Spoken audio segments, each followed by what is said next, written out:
চীনের ঋণ পরিশোধের সময়সীমা বাড়ানোর অনুরোধ করা হয়েছে জানিয়েছেন অর্থ উপদেষ্টা ডক্টর সালেউদ্দিন আহমেদ। এদিকে চীনা রাষ্ট্রদূত ইয়াও ওয়েন বলেছেন, যা হবার পারস্পরিক স্বার্থ অক্ষুণ্ণ রেখেই হবে। সচিবালয়ে তারা এসব কথা বলেন। মঙ্গলবার সকালে সচিবালয়ে অর্থ উপদেষ্টার সঙ্গে দেখা করেন চীনা রাষ্ট্রদূত। এ সময় দুদেশের স্বার্থ সংশ্লিষ্ট নানান বিষয়ে আলোচনা হয়।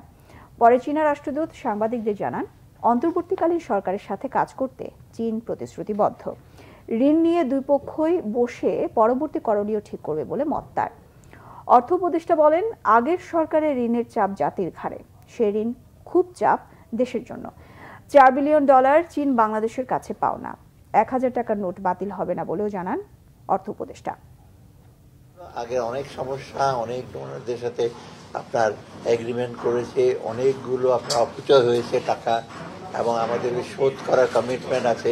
এইগুলো আমাদের একটা বড় একটা সমস্যার সৃষ্টি করেছে, কিন্তু আমরা বলছি এটা দেখবো যাতে অ্যাসিওর্ড হয় যে ভবিষ্যতে যে সময় টাকা পয়সা আসবে সেগুলো কিন্তু মানুষের কল্যাণে ব্যবহার হয় এবং সুষ্ঠুভাবে ব্যবহার হয়, সময় মতো ব্যবহার হয়।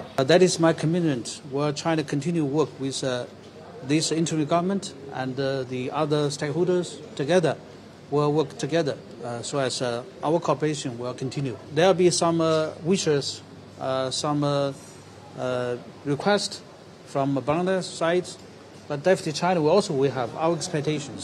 So it is some process we'll sit down to discuss and come with the consensus.